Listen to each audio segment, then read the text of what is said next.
there comes a point when you must say, first of all, we have Thomas Brown. So you must say that, first of all. You must say that because is there anything more swagnificent anywhere in the world than one Thomas A. Brown Jr.? Oh, my God, ladies and gentlemen. Talk about the gift that keeps on giving. I mean, wow. Wow, just look at him. He's magnificent. Look at him. Look, wait, hold on. Just a moment. Here it is. Just that. Drink it all in. Just absorb that. Sop it up. Drink it in, and man. biscuits. Get some of that. Get some of that. That's what that is. That's Thomas A. Brown Jr. We got to start with that. Like everything else can wait. Okay. There you go. That's enough. I don't want to give you too much. Don't want to give you too much. That's enough. That's enough. Thomas A. Brown Jr. That's enough. Ladies and gentlemen, first of all, crazy as it sounds, we're almost at the end of the year. We're almost at the end of the season. Feels like just went by like that. But before anything else happens, quick introduction. So directly, I think for the first time in this physical position that I can remember, directly to my right is our trademark infringement free captain, Steve Rogers. How you doing, Captain? Oh, well, wonderful Wednesday evening. How's it going, guys? Oh, it is. It is the day that No Huddle Necessary is made. Rejoice in it. And then directly, right there, of course, already gave you a little taste. There it is. There it is again. Oh, Thomas A. Brown Jr. How's everything going, Tom Terrific? It's going pretty well. 11-1 never felt so good. It's good to do this thing. Let's do it. Indeed. And, of course, broadcasting as always from his undisclosed location, we have smiling Steve Atkinson. How's everything going, Steve? I'm doing pretty good. How are you? I'm excited to be on the show. Always. It is showtime. That means it is time for the...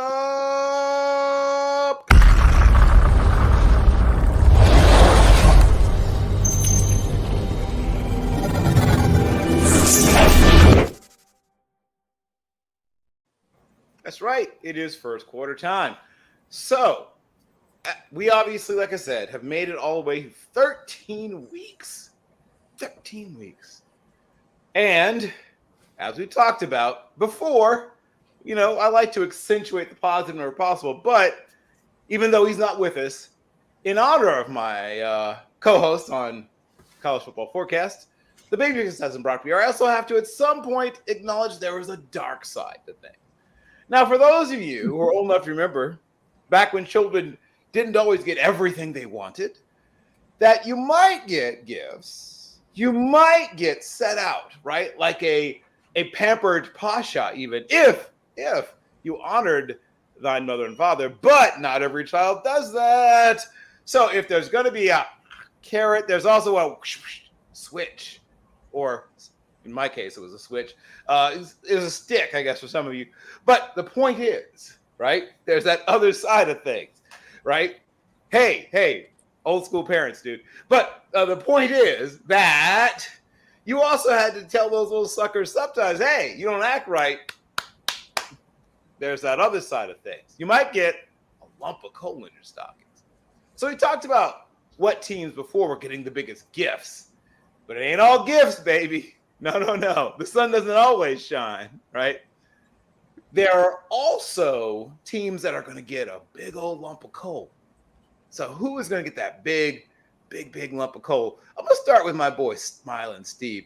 So looking at the season, going forward, right, from now to the end of the season, what team do you see? It could be because of a key injury, could be because of scheduling, could be because Kismet, destiny. But what team do you see getting a big old hunk of coal in their stocking for the rest of the season? So I have to go with the New England Patriots that are going to get the lump of coal. And here's my reasons why. More specifically, Bill Belichick for choosing Matt Patricia as the offensive play caller, regressing Mac Jones this season in his second year. At the end of the season, the Crafts really need to go to Bill and give him an ultimatum. You either get a real offensive coordinator, or you can take your friends and your kids and coach another team. And obviously, the Patricia and Joe Judge experiment didn't work. Not to mention, if you lose to Arizona on Monday night, they're staying out the week out on the West Coast for the Raiders game. The players will be making off-season plans. So the lump of coal is on the Patriots. Okay.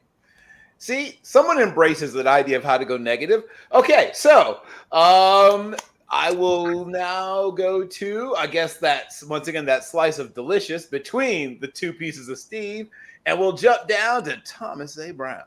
So, same question, sir. What team do you think gets a big old hunk of coal instead of a nice treat for the holidays? Okay, boys. I need everybody to settle down for this one, okay? I know we watched this team on Monday night, and, this team won, but I got to say the Buccaneers, okay? I know they're going to get into the playoffs probably due to their division, but their subpar performance this season has been, questionable, to say the least. And I think it will ultimately come to bite them in the hind parts when it matters most. We'll just start off on defense with the many injuries that they have.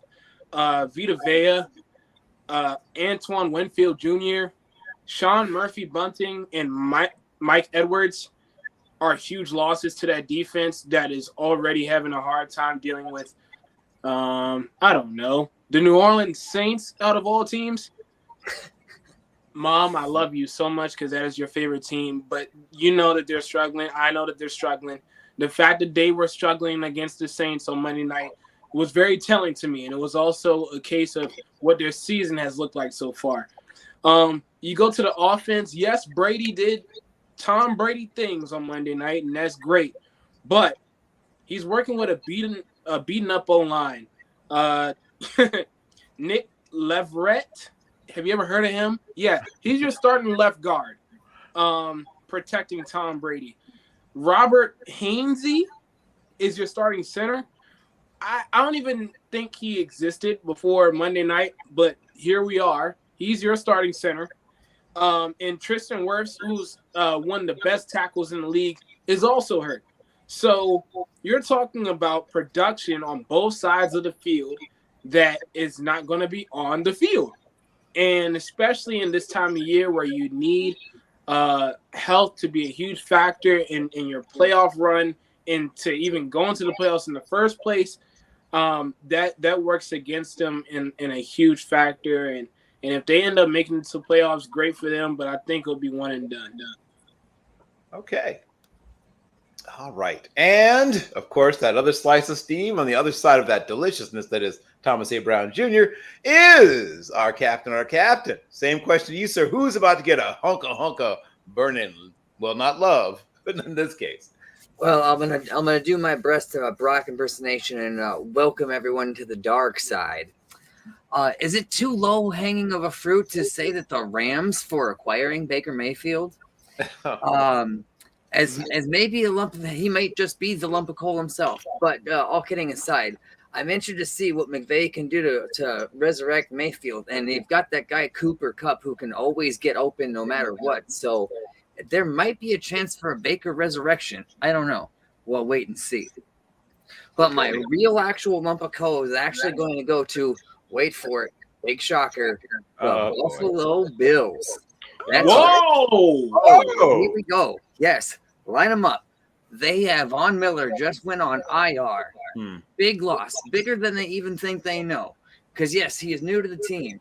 But his leadership and having taken two other defenses to winning Super Bowls was going to be key in their run, and they knew it, and now he's gone. I think that is just the beginning for these Buffalo Bills. Because they have, wait for it, the Jets this week, who they already lost to in their own division. They might just go and do it again. They'll be 0-2 to the Jets and set up a cluster at the top of the AFC East. And they've got the Dolphins again as week after that, who they also lost to already. They might just be lining themselves up to wash out of the playoffs altogether. Oh, That's why the Buffalo Bills are my Cole for the year. Wow. First of all, let me just say, yes, exactly. Let me just say, okay, if the show continues like this, I don't know how we're going to contain it. Oh my gosh, it's beginning to bulge at the seams slightly already. Wowzers. Yeah, you're going to be tough to beat, Steve. You came out of the box like a madman this week. All right. Woo. Wow. Yeah. But like when you think about it and the things he said and the truths that are true, huh. Oh, don't forget they also have to face the Bengals. Right. That's not an automatic W, even if they were full strength. So Oh, and shout out to the Patriots who might already be eliminated, get to play spoiler the last game of the season.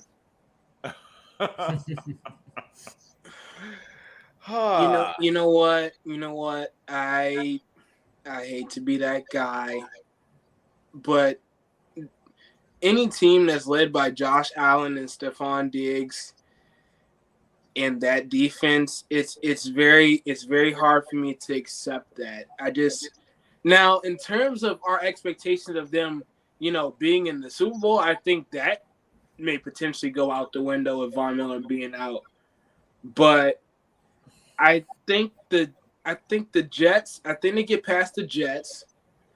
I think it's a toss-up with the Bengals. I think they get past the Dolphins. Which only puts them on tiebreaker. It only puts them in a tiebreaker. But I don't know, man. I don't know. Josh Allen, and they're starting to pick up that running game, which is what they really, really lacked all year long. And it's December football, ladies and gentlemen. So and Jamar Chase is back healthy, and the Bengals are taking off. I can't accept that. I can't accept that. I don't think the Bills win the division. Probably like the number 1 or 2 seed. That's just my opinion. It's an interesting take. Like I'm not even. I know I'm taking it as a hot take. It's really not when you think about it. The more you think about it, yeah. It's just there's logic in it. It's hard for me to see right now. I got to see how they play this week. Well, guess what? They went ahead and lost to the Vikings. So what else can happen? Oh my God! You know how many things that had to happen for them to lose to the Vikings? How many times did Josh Allen fumble at the 2-yard line? Sure.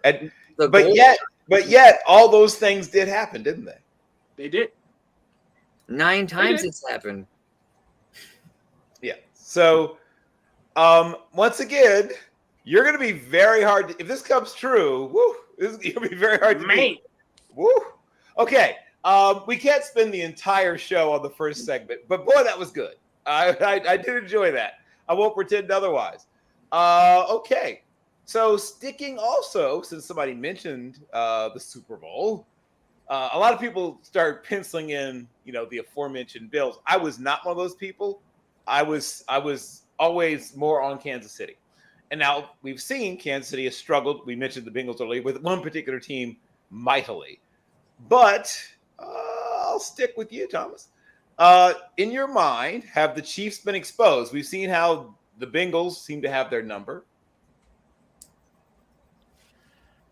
Oh boy. To a certain extent, I feel like we've kind of seen this story happen before with the Chiefs, but I will say that the Bengals definitely pulled out a fantastic blueprint if you want to try to I wouldn't say stop them, but to withhold them from having huge success in their offense. They took away Kelsey, which is their number 1 option. Everybody in there, I've been saying this for the entire season. Everybody and their grandmother knows that Travis Kelsey is getting the football, and he still catches it, still is open. I mean, credit Andy Reid and that coaching staff. Please don't get me wrong, but I need answers as to how many times I have to see Travis Kelsey get open as if he's not the only person that Mahomes is looking at, because he is. Okay, so you take him out, which is forcing Mahomes to have to win either through the running game, which recently has averaged 4.5 yards per carry over the last 3 games. So it wouldn't be too bad of an option, but that's inconsistent. Or you're forcing Mahomes to throw to Juju Smith-Schuster and Marquez Valdez-Scantling, who combined for 106 receiving yards on Sunday. You got to win the time of possession. The Bengals did that. And of course, you get a turnover, a casual, opportunistic turnover against them. You have a shot. Now, I absolutely think that this is the one loss I don't think Kansas City really should have had, because you probably just ticked them off just a little bit. Just a little bit. I kind of feel bad for whoever plays them next. But the Bengals definitely pulled out the blueprint. And the fact that they have beaten them 3 times in the span of this year alone, look it up, says a lot about how the Bengals are showing the national audience how it's done. So, to a certain degree. Okay. So all of that to say not quite yes. All that was to say maybe. Was that what that was, Tom? Only because it's still we're still talking about Mahomes and Andy Reid here. Like you can't sit up there and say, oh, they're exposed, and then the next week they thrash a team 40-10, and now they figured everything else out for the rest of the season. So that's why I'm holding out to that extent.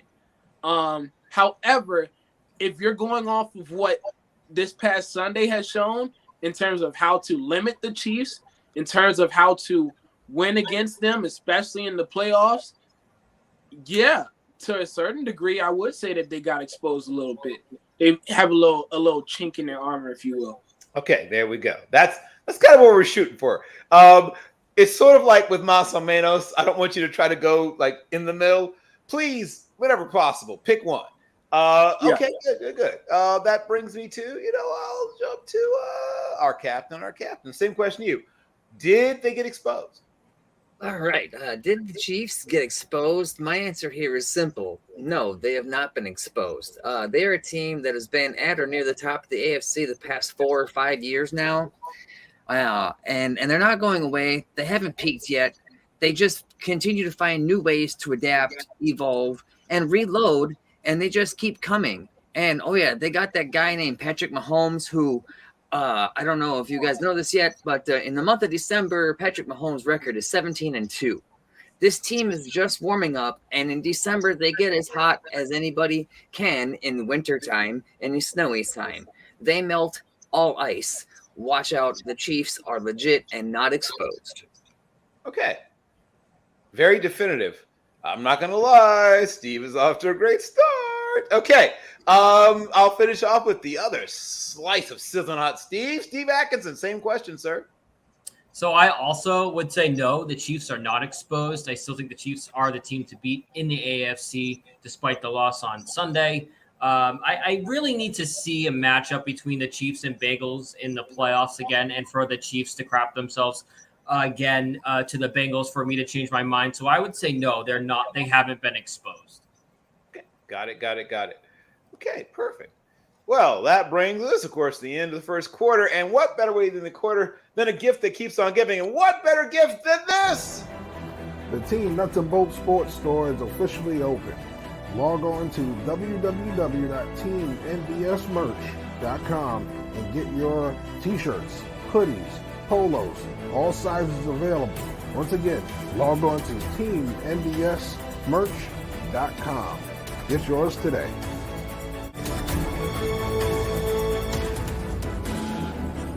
Baby, you know what I need. Want you to see everything. Want you to see all of the lights. I tried to tell you, but all I could say.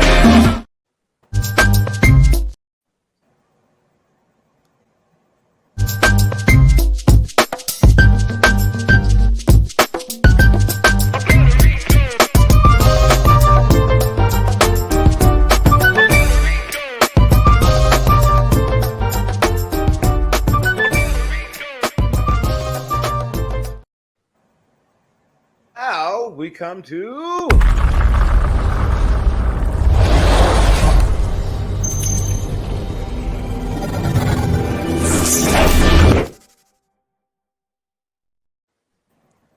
okay, so we're now in the second quarter. As I mentioned, one of us has gotten off to an amazing start, but there's still a lot of game to be played. So, once again, we're going to turn to that game sensation, sweeping the nation, más o menos. Now, if you did not have the great pleasure, the honor, and the privilege of being instructed in the beautiful language of Español, lengua y español, by either Profesora Eugenia Smiley or Professor David Trevino, then I will briefly explain. Más is more, right? Bigger, faster, funnier. Menos is less. So if you're answering más, it means that more than the number, not the same, more than the number. If you believe that it is menos, it means that you believe that it'll be shrinking smaller, less than. The number is going down. You cannot say, oh, it'll be the same. No. It's más o menos. Forced choice is what they call it. So let's get ready for some choice forcing. And my captain, I will start with you. Once again, in the honor, of course, our erstwhile Raiders fan who's out there doing what he has to do, making that extra money for the holidays, Barack Vierra. Raiders edition of Más o Menos. So the Raiders will have another 2 wins this year, más or menos. Yeah. I think the Raiders will have menos. They will not have 3 more wins this year. Okay. Fair enough. And that brings us to Thomas A. Brown Jr. Same question, sir. So before the season ends, will Los Raiders, I guess is how it would be in Espanol, más o menos 3 victories? Menos. They're by far one of the most inconsistent teams I ever known in mankind. Yes, they have a 3-game winning streak. So what? You literally next. Come on, man. Okay. Ooh, he slapped in another segment. Now, once again, we're avoiding trademark infringement, so I will not name that other segment that someone else owns. That brings us now to Smiling Steve Atkinson. Más o menos 3 victories for Los Raiders. Yeah, menos. They're a terrible team. They're not going to get that many wins. Absolutely not. Menos. Okay. That was very definitive. We like very definitive. Okay, excellent. So sticking with our Los Raiders edition of Más o Menos, I'll stick with you. Receiving yards for Davante Lavelle Adams. Will he reach 1,450 yards in receiving this season? I say menos on that one also. He's got 1,176 receiving yards so far. I don't think there's enough games to get him over that. So I will say menos on that one. Okay. Steve Rogers, my captain. The same question to you, sir. Yes. See, I actually have the opposite theory from the research I did with the 1,176 yards he has in the 12-ish games, so it leaves him 5 games to go. At roughly the pace he's at, he will get over that 1,450 and maybe even flirt with the 1,500 yards. And I think that might even be more so possible because they're not exactly fighting for a wild card spot, but I think they're fighting for pride. And there will be a lot of garbage time games where they'll be throwing the ball around trying to either catch up or stay ahead. So I think actually Davante Adams is in right perfect line for Moss. Okay, so we have a split ticket. Tip it in one direction or the other, Mr. Thomas A. Brown. Más o menos 1,450 for Davante Lavelle Adams. I love him. I really do. One of the best receivers in the game. Blah, blah, blah, blah, blah, blah, blah. Menos, okay? These are still the Las Vegas Raiders, okay?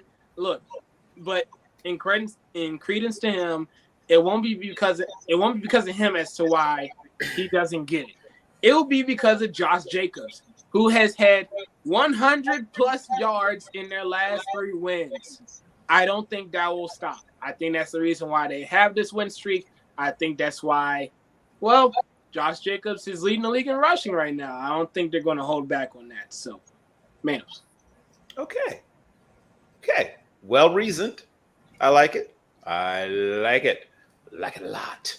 So, once again, finishing off this segment, which is dedicated to Los Raiders, Derek Dallas Carr will have 27 or more total touchdowns before the season's over. I'll stick with you, Tom Terrific.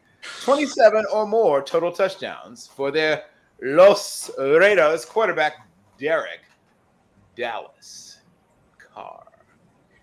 Oh, man. Manos, again, I guess you like me saying this word. Apparently, as much as I like Derek Carr has this thing where he likes to get in his own way. And I think that's going to happen again and again and again. I think he's going to throw interceptions beyond comprehension, just like it's been this entire season. And the last stretch of games that he has to deal with, he's dealing with the 49ers defense and the Steelers defenses. Doesn't sound too great at his disposal. So I would say make notes on that one. Okay. Interesting. That brings us to Smiling Steve Atkinson. Same question to you. 27 total touchdowns for Los Raiders quarterback, Derek Dallas Carr. So I also say Manos on that one. I don't think he's that good enough or that good at all, in my opinion. He's the main reason why the Raiders are where they are right now. So I'll say Manos on that one. Ooh. I'm shocked that you took that. You didn't take that opportunity to take an obligatory shot at one of Bill Belichick's former assistants. I was sure that was coming, but you didn't. You decided to dump on the quarterback instead of the coach. One of the main reasons. Well, it was just different. I just anticipated it, but that's not your fault. That's my fault. I just assumed you'd go there with that knee-jerk Patriots thing. Okay, that brings us now to Steve. Take us home on the Los Raiders Mas o Menos edition. All right. Well, in spite of the ineptitude of the coaching position because of his relation to the Belichick coaching tree, Josh McDaniels, and their inability to get rid of him because of the ridiculous contract they have him locked into, yes, I believe when you actually extrapolate upon the stats, Derek Carr is averaging roughly 1 2/3 touchdowns per game so far. With 5 games to go, he only needs to get 8. I think he can get there. So I have him on the Moss. I am going to be your Huckleberry and go against the grain and Moss all the way across on this one. Somebody remembers what they learned in 3rd grade math. Okay, excellent. Logic and proportion, all that good stuff. All over the place. Oof, you're off to a strong start, my captain. All right. So that now brings us to, of course, another one of our hit segments. If I only had like those Steve Kramer Mad Money graphic, woo! Buy, hold, or sell. No, it isn't. No, Brock Vierra, his favorite segment. Oh, I'm so sad he isn't here. Okay, so I'll stick with you, my captain. His favorite segment, of course, is Dots to the Ops. It's dedicated to you, Brock, out there earning that coin. So every week, some player does something egregious to harm his own team and help the opposition. And, of course, Ops is the opposition. Dots is giving them that extra little leg up. So this past week's games, who committed the most egregious case of Dots to the Ops? All right, starting with me, I'm actually also a big fan of the Dots to the Ops segment myself and getting to fire upon the negativity and ineptitude of giving the ball away to the other team defensively. This week, my pick, I had to pick on the quarterback from the most interesting best game, or should have been best game from last week until they underperformed, and that's none other than the Miami Dolphins' Tua Tagovailoa, throwing not 1 but 2 dots to the Ops in the game against the 49ers, and that was a major cause in leading to their demise against them last week. Dots to the Ops. Got it. Okay.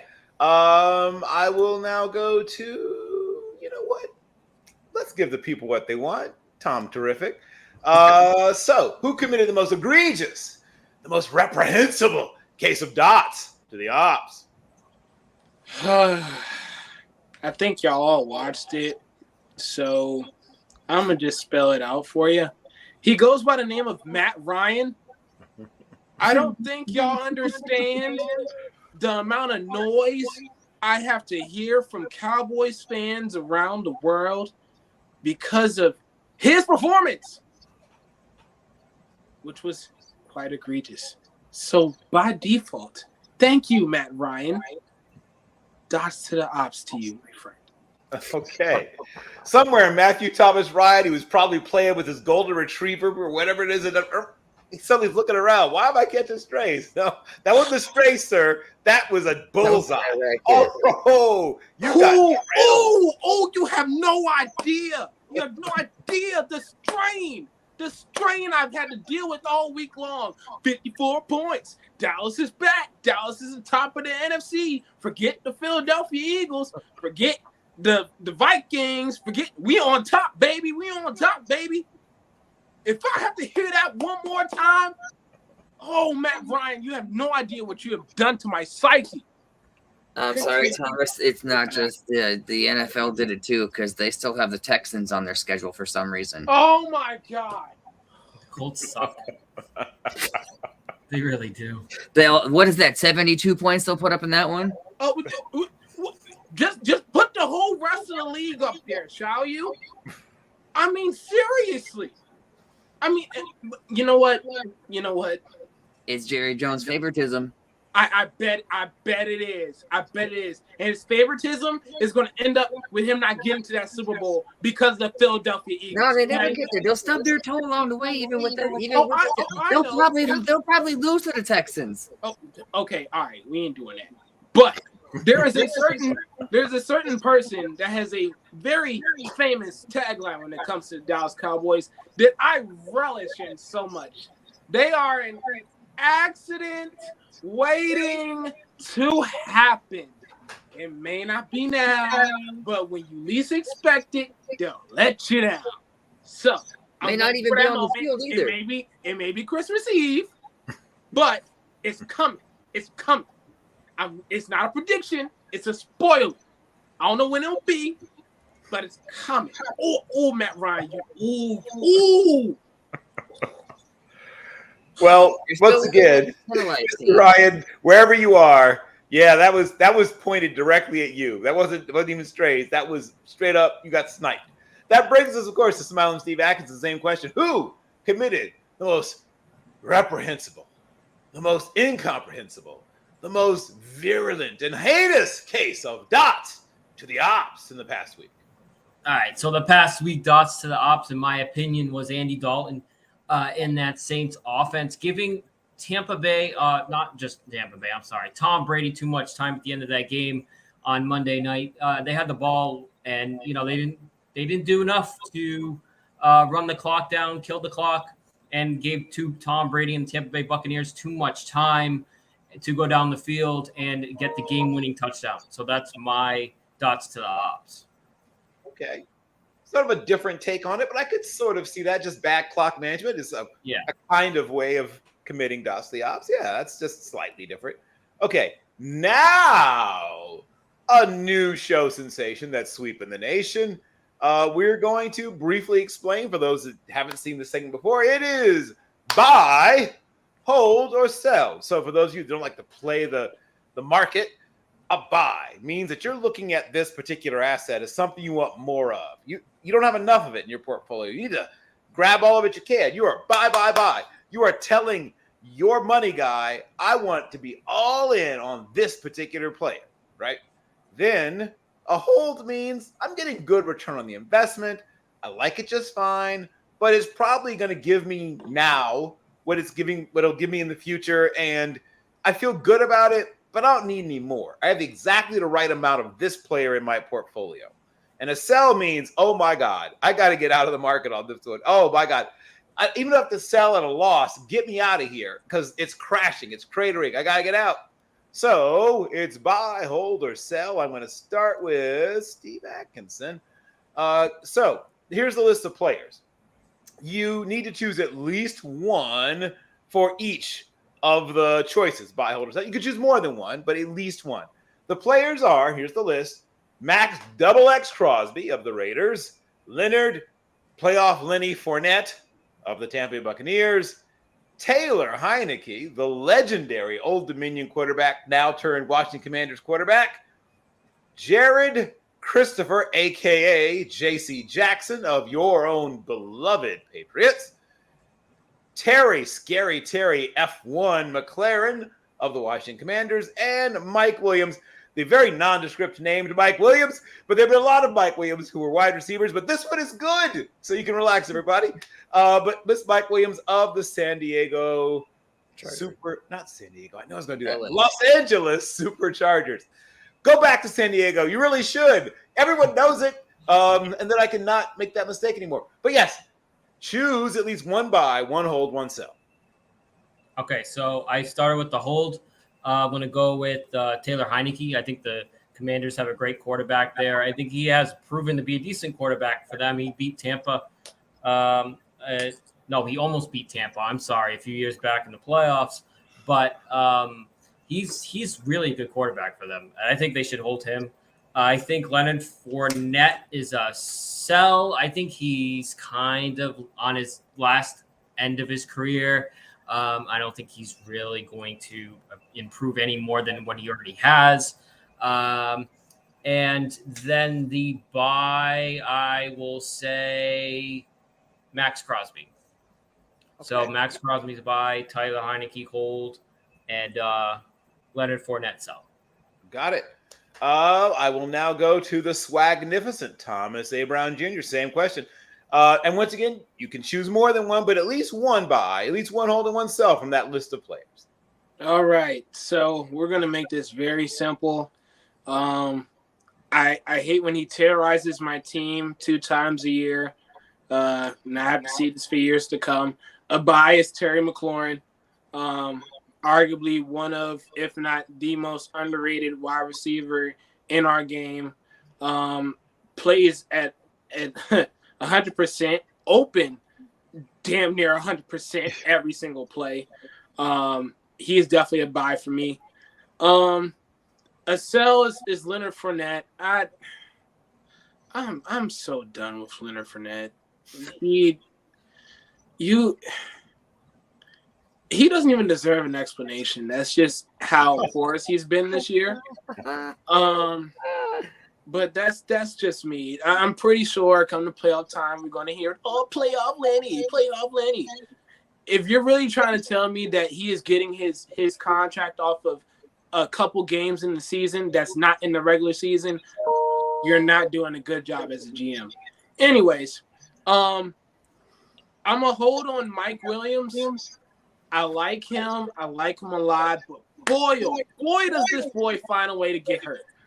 I just wish he stayed on the field a lot more, because when he's on the field, he's also another receiver that is underrated. But boy, oh boy, you better not put single coverage on him. He will terrorize your team. So we got a buy for McLaurin. We got a sell for playoff Lenny. And we're going to hold on Mike Williams.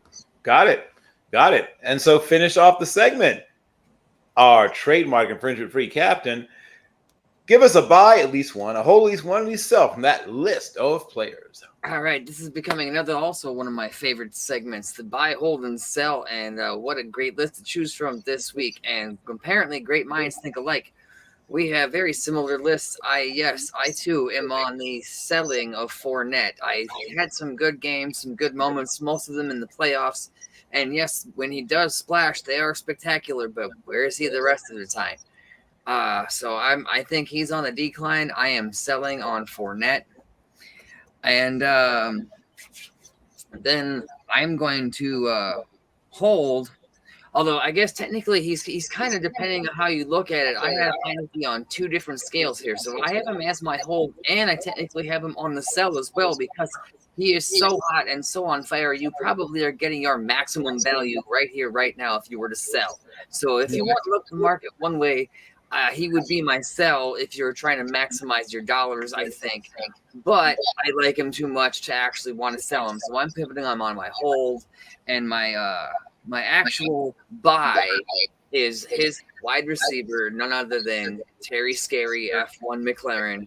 He is in top 10, and he's proving it, and he's on the rise, and he's joining the likes of JJ and Stephon Diggs week in, week out. Yeah, I keep thinking about like this nightmare scenario where somehow he ends up on the Chiefs, right? Like somehow they make it, right? I mean, like think about this. If somehow they could work a deal, I mean, clearly the Commanders are in need of more draft picks, right? They including maybe to replace the quarterback, though I too I'm a fan of but people have trouble seeing him as a starting quarterback for whatever reason. But I'm telling you, when you look at Terry McLaurin, you're basically looking at Stephon Diggs, but in a less functional offense. So that's I'm a fan as well. So it's hard to deny. So as we make our way towards the end of the segment, it's an important time, first of all, to think about all the things that really make life special. And one of the things that makes life special is the Senior Bowl in beautiful Mobile, Alabama. Nuts and Bolts Sports Draft Central will be live from the Reese's Senior Bowl in Mobile, Alabama. Our scouts Jeff Barnes and Bill Carroll will be on hand to break down the performances of the participants in this year's Reese's Senior Bowl. So make sure you tune in for all the coverage. As also, make sure you tune in to NFL Network on Saturday, February 5th, 2:30 Eastern, 1:30 Central.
So now we come, as we must inevitably come, past the halfway point to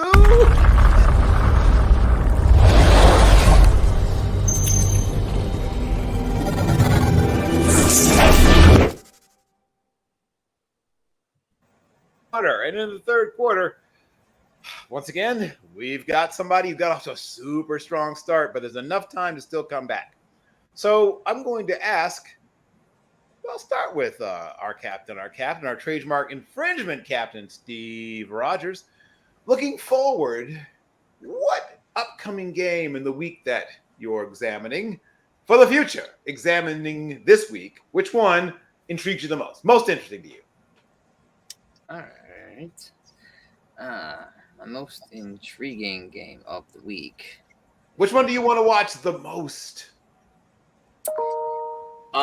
I mean, it would be kind of ill-advised of me to not go with my own hometown NFC North Division deciding game of the Vikings versus the Detroit Lions. But if I were to take a separate affair from that one, I would definitely have to watch and pay attention to the AFC matchup of the Jets and the Bills, where that could really cause a real complication in that division.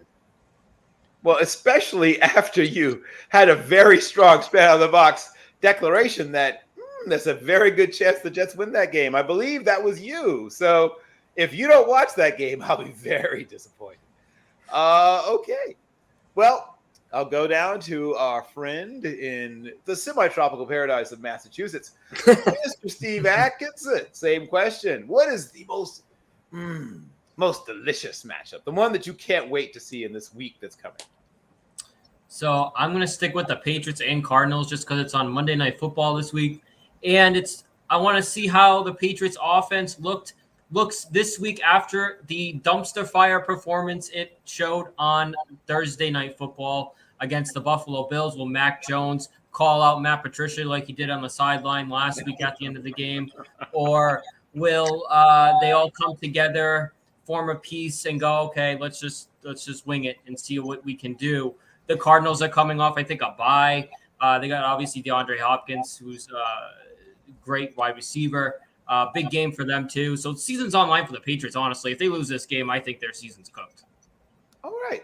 And after all, isn't that what a Williams, Steven Belichick team is known for? The spirit of winging it. That's what they're known for there. Let's wing it. That's something I'm sure he said many times in team meetings. Okay, so that brings us now to, of course, Tom Terrific. Bring us home on this particular segment. What game for the upcoming week is most interesting to you and why? Oh, well, I can't go with the cop-out answer and say that I would love to see Philly against the Giants. Obviously, every divisional game is very, very, very interesting, especially given the standings of each team in our division. But that's too easy. I'm actually going to go with the 49ers against Tampa. I'm interested to see what Brock Purdy does against that Tampa Bay defense. Yes, it's beaten down a little bit, but it's still led by the Levante David and Devin White. So I'm kind of curious to see how he does against them.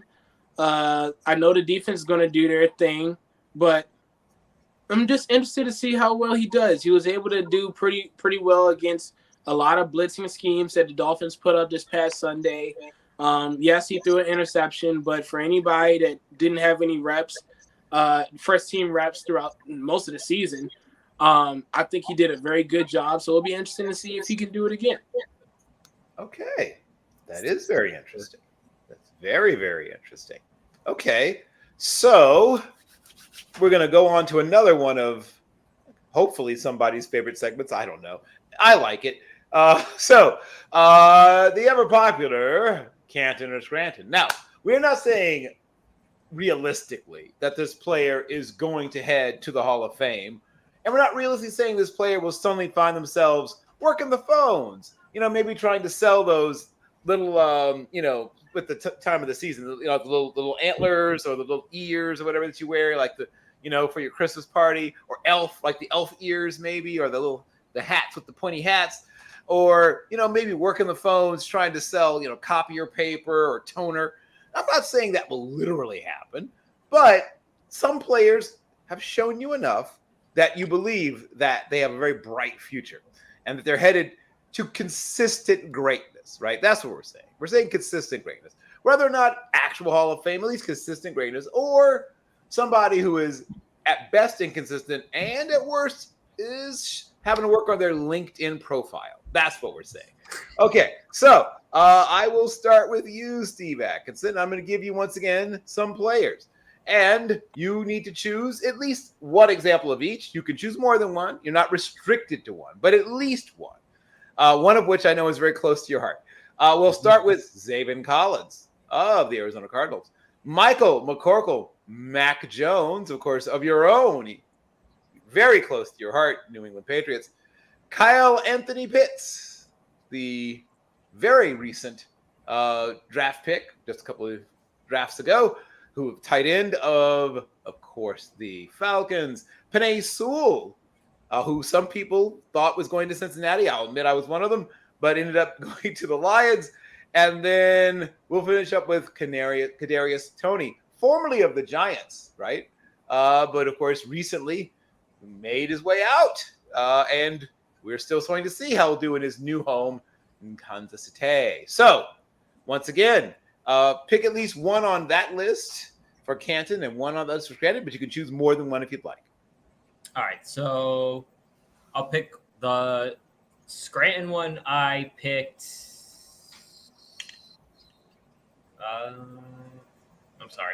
Kadarius Toney, the guy that just got traded from the Giants to the Chiefs. It seems like he's not able to stay on the field, battling some injuries. We really don't know how he is. but he had a good rookie season, it seemed like. But he kind of fell off this year. So I say Scranton on that one. I have to go with Mac Jones just because I think we need to see another year with a real offensive coordinator. He was really set up to fail this year. So we really need another year to see where he's really at. Okay, got it. So we know who will not be getting a Christmas card from Matthew Patricia this year. Okay, so that brings us now to I'll go with Thomas A. Brown Jr. Tom, terrific. I'll once again let you know, the list again, since we're sort of focusing on the 2021 draft. Zaven Collins, Michael McCorkle, a.k.a. Mac Jones, Kyle Anthony Pitts, Penei Sewell, and Kadarius Toney. Pick at least one, but you can choose more than one, that you think is headed to consistent greatness, which we're going to call Canton, and one who is not going to achieve consistent greatness, that is working the phones down in beautiful Scranton. You know what? I got to admit, Steve, I thought you would be better than that, man. I really did. I really did, and you let me down. Okay. Canton, for sure. For me, in my humble opinion, I got to start off with Penei Sewell. Obviously, he's been moved around a lot in that Lions offensive line. But I think once he gets into what made him a top selection in the draft, which was in the tackle position, I think he will do a tremendous job for years to come. So, especially him being not a large centerpiece, but one of the huge pieces behind the Lions rebuild, I would say he would be Canton for sure. Scranton, is that the word we're going for here? Scranton, Pennsylvania, yes. Okay, Scranton. You know what? Just for the sake of the many times that he has screwed people's fantasy teams over the past 2 years, I have got to be honest when I say this. Kyle Anthony Pitts, my friends, Scranton, I'm done. Okay, he has another time to get injured off of one catch the entire game, and I lose it. I really do. I was a huge fan of him when he got drafted to Atlanta. I thought it was going to be a huge pickup for them. And then he doesn't even get a touchdown on American soil until this year. You have got to be kidding me. No, it doesn't matter who's the head coach, what's the offensive coordinator. I would hope that he would be in a perfect situation, but we know that doesn't happen all the time. So boo-hoo, get over it and find a way to get open. With that being said, Kyle Pitts, I still like you. You're still cool. We're cool. You're just one injury away, whether it's minor or huge, where games are missed, where catches are not caught, where yards are not being received, for you to be removed out of that conversation completely. So, Kyle Pitts, you, sir, Scranton, and screw you for screwing my fantasy team last year because I almost won the championship. But because of you especially, you know how close I was? Let me break this down, okay? I was 2 points away. I needed 2 points from Kyle Pitts. You want to know what he got me? 1.9. Why? Why would you do this to me? And that was the case all year long. I can't, no. I speak for all Kyle Pitts fantasy owners. That is unacceptable. I will not tolerate it anymore. No more. No mas. There's no spite and malice quite like that is engendered by fantasy football disappointed. So that was a beautiful, beautiful piece of work, and I enjoyed it tremendously. And I did, luckily, just in one league, have Kyle Pitts, who I recently got rid of. But yeah.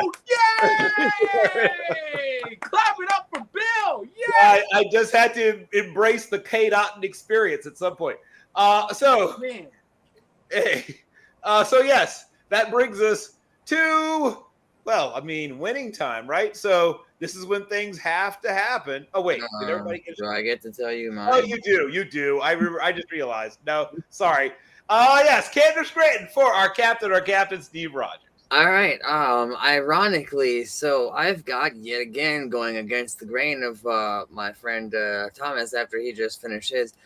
I actually have not experienced the pain and anguish of having Kyle Pitts in a fantasy aspect, so I don't have the same bitter taste that he is suffering from. So I just went based on the stats of a tight end in his rookie season who had 1,000 yards. It doesn't happen very often. Tight ends usually take 3 years to get it together and get going. I think, yes, this year he's been injury ravaged, and you can't really count this year, and new coaching and et cetera, turnover. We'll see what he does next year. Give it a year, and then we'll see. Reset. So I think for now, I'm going to actually lean towards the side of Canton on Kyle Pitts. But as far as Scranton, I actually think that I'm with Steve as well with the Scranton. I think Mr. Mac Jones fits into that category closer of these. Not so much that he's actually Scranton. I think he's okay. He's good. But because he's only okay and good, you can't say he's Canton. So I think he is getting on the plane heading to Scranton, but he's sitting in a different section of that plane. He's sort of like a Derek Carr or Jimmy G. He's good, but he's not that great. Okay, gotcha. And I could see, first of all, him on like a guest segment on the show that inspired the segment. As those who watch the show know, there was a time when they actually visited the Scranton office. So that's sort of what inspired, right? This particular segment was the one time they actually focused on the Scranton. Do we have time for the sleeper? And I could see, like, if you just look at him, I could see Michael McCorkle-Jones, like, doing a PowerPoint presentation, trying to tell people about, like, the new, like, Konica, business hub or whatever. I could see him doing that. Okay, so now we can go to the throw up your fours. Dun, dun, dun, dun, dun.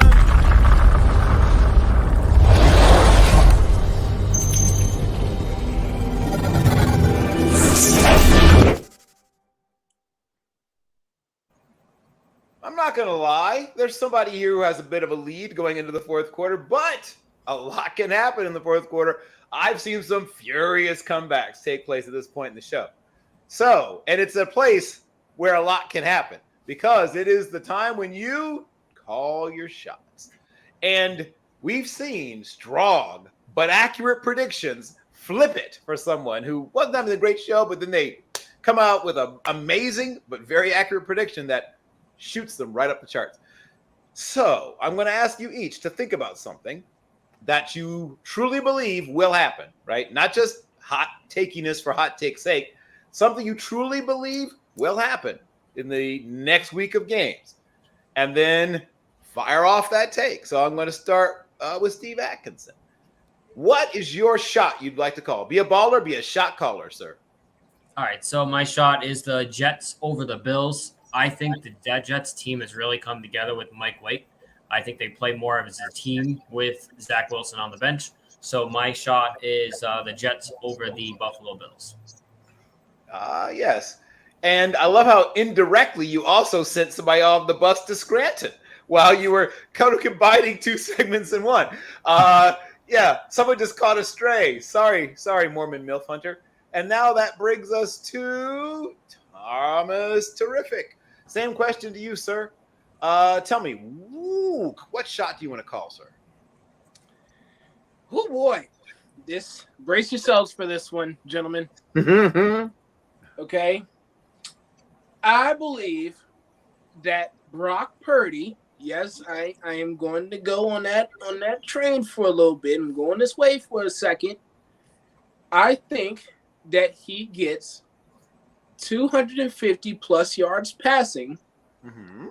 With 2 touchdowns, with no picks, and leads the 49ers to a victory against the Buccaneers along the lines of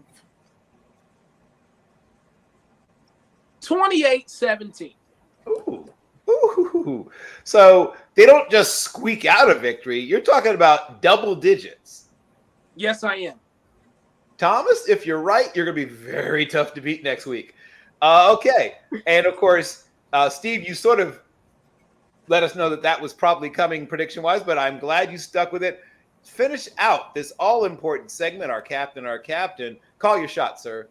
Yes, well, technically, I have been segueing and foreshadowing into this all episode long. I have, along with Steve, was going to take and calling my shot of the Jets taking out the Buffalo Bills in the shocker of the world yet again. But since he's already done so, I will take a secondary side shot, and I'm actually going to take not just my Vikings, who are technically an underdog, but I am actually going to go ahead and say yet again, I'm still going to continue riding these Pittsburgh Steelers black and gold wave. Ooh. They're going to beat the Ravens, who are without Lamar Jackson this week. First of all, that is actually a very, very, very, very realistic prediction. And it combines with pandering to the host. You, sir, have found the sweet spot here. I need a moment to do some math. Hold on. Unsportsmanlike conduct, 15 yards. Okay, we have a winner!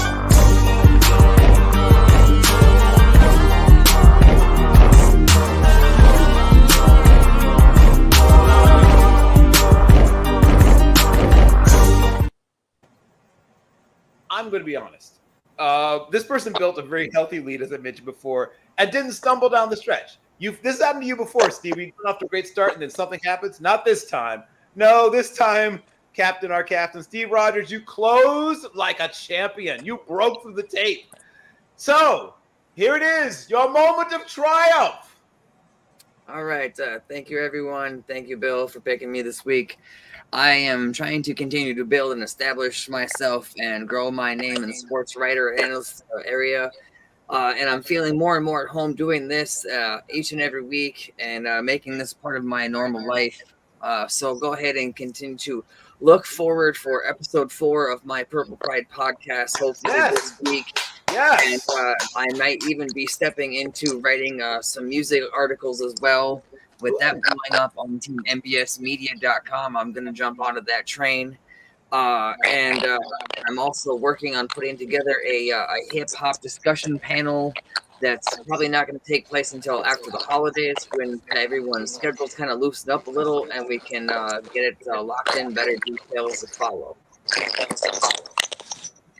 Okay. So, first of all, let me just say, I have now heard, I think, 2 of the episodes. So I guess I'm an episode behind on the Purple Pride podcast. Say that 4 times fast. I will make sure that I get all caught up. Now, interest of full disclosure, one of my favorite teams growing up was the Vikings, at least in part because they were an undersized football team at the time, right? They had a generously listed 244-pound Alan Page playing defensive tackle 3 technique. They had a 237 maybe pound defensive end should be in the Hall of Fame but isn't, Jim Marshall. And then Carl Eller was probably about average size for a defensive end, though he looked smaller because he was so tall. He was almost 6'6", about 250 pounds. Jeez. Matt Blair. Well, I think there will never be another. I don't know if they keep track of these things, or in those days they did. I never saw someone who worried you more in the place kicking game than Matt Blair. He was a great all-around linebacker, but he was devastating as a special teams guy. He blocked. It seemed like about 5 or 6 every season he would block either a field goal or a PAT. And then, of course, they had listed at 6 feet tall, but I've stood next to the gentleman. This gentleman is nowhere near 6 feet tall. And Fran the man, Tarkington. And I stood right next to this man. He's probably, well, of course, he may have shrunk a little. So I was near him as an older man. But I'm guessing even in his prime, he couldn't have been more than 5'10" and 3/4. And so I was an undersized person trying to play football. So I do remember and have warm feelings towards the Vikings. So that I do enjoy anything about. So if you do ever, especially want to do like historical stuff on the Vikings, more than willing to. If you ever want to just go down Fred Cox Lane, or you want to dig into the the total ripoff that sort of kicked off the Dallas dynasty with that clear push off that Preston Pearson, Drew Pearson, used to create space on the Hail Mary. They had both of them at one point. Former Steeler turned Cowboy. Pretty much the reason that they installed the pass interference penalty, I believe. Well, I mean, pass interference existed. They just never called it on offensive players. It's been around. They just didn't call it. There's no excuse for them not calling it. It was a very obvious push-off. But yes, this is not the time for me to relive childhood trauma. This is time for each of you to talk about what you're up to. So I'll once again go back to our winner. In addition to the Purple Pride podcast, say that 4 times fast, is there anything else that people should look for coming from you, sir? Anything that I do have, you can find it all on teamnbsmedia.com now, and or on my Twitter at real Mr. Rogers 814. Got it. And I will now go to there's not a secondary Steve. He's equal in Steveness, but he's just today's, secondary Steve because he didn't win. Steve Atkinson, same question to you, sir. Where can people find you and follow your work? You can follow me on Twitter at SteveA1127 and cover the Patriots for nbsmedia.com. Okay, perfect. And we have to, of course, close out with his swagnificence, Mr. Thomas A. Brown Jr. Tom, terrific. Where can people find your work and follow you, sir? You can follow me at I'm sorry. Don't do that. Don't make that typo. __ terrific Tom. And if you get the underscores wrong, you'll see my face. You'll know it's me. Follow me. I'll follow you back. I also am manning the role on TikTok on Team MBS, Team MBS Media. Sorry. So give us a follow. Express yourself, as one group would say. And that handle I just mentioned is also my Twitter as well. So that's where all you can find me. And I'll be here. Trust me. No Huddle Necessary has found its rightful home for me. I have not given up hope. I'll be there. Okay. Well, good. I very much am happy. Like, this is obviously we're missing one of our usual members here, but this feels right. When Thomas being here, this feels good. This feels right. I'll be honest. There was a certain amount of sympathy in my heart. I was like, "Ooh, can I find a way to give it to Tom?" I couldn't because Steve came on so strong. You don't have to give me no sympathy. I know I didn't. You know what, Bill? I know I didn't earn it. Don't give me something I didn't earn. I didn't earn it. Steve was the better man. I could take that. I just know I need to come back stronger next time. Come back with a punch next time. And I'll be ready to go. It's not a problem. I told the chat room, and I wasn't kidding when I said I was bringing the thunder. You were bringing the thunder, not the thunder. Not the thunder. I was bringing the thunder. I'll take it. You did. You brought the thunder. There is the T-shirt you should be having made. That's the T-shirt. We got to start selling that on 10 MBS stores, right? Team MBS bringing the thunder. I like it. Oh, I have design copyrighted ideas right now. It's so we will. I have design ideas. Okay, so once again, everybody, this has been a great show, but we are OUT out.